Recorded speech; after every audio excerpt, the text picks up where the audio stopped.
So, I haven't done a book report in a while, and I read two books this weekend. This one here, Linda Lael Miller, Always a Cowboy. Oh my land. If you have not read this book, let me give you the synopsis of what it's a little bit about, and then I'm going to tell you that this is one of my, I would say I'm going to give this one an 8. He's the middle of the three Carson brothers, and as stubborn as they come.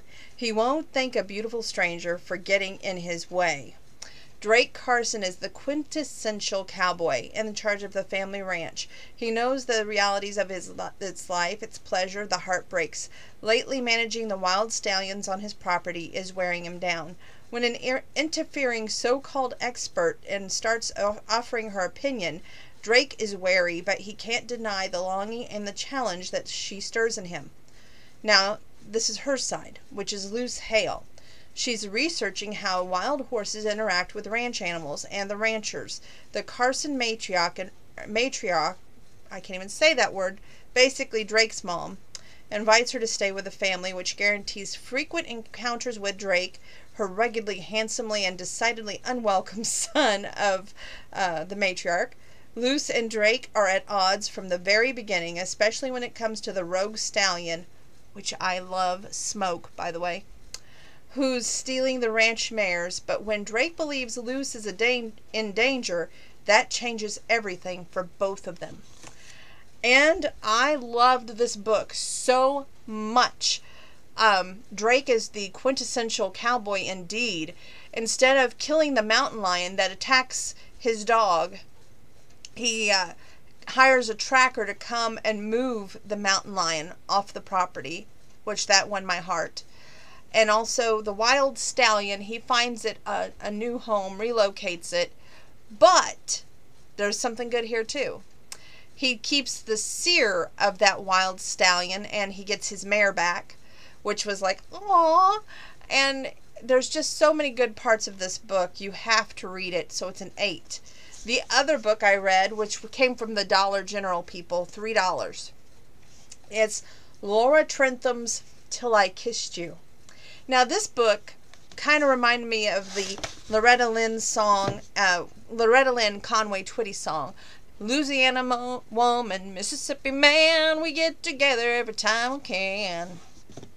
Okay, now let me read you what it's about. It's summertime in Cotton Bloom, where two lovers find themselves at a crossroads, just as things start to heat up. Regan Laval grew up on a wealthy Mississippi side of the Cotton Bloom, and now, as mayor, she's determined to save it from the fate of so many small towns. Part of her plan to help the local economy is the Labor Day Tomato Festival. If only she wasn't being undermined by Sawyer Foyette, who's planning a crayfish-themed celebration in the Louisiana side of the river on the very same weekend. The pranks and the sabotage are getting out of hand, and she's had it with him, no matter how much she's enjoyed those stolen hours in his truck bed so many years ago. Sawyer knows that Regan never forgiven him for breaking her heart, but despite his reputation as a low-class swamp rat, he'd never hurt the woman who secretly drives him crazy with desire. Someone in the Cotton Bloom has it out for her, though, and Sawyer intends to watch her back, and the rest of her, too. If she can ever let go of this distrust, but will a common enemy be enough to unite them and finally fulfill the promises they made one passionate night under the stars? And I gotta give that one a 9. It's not perfect, but just almost.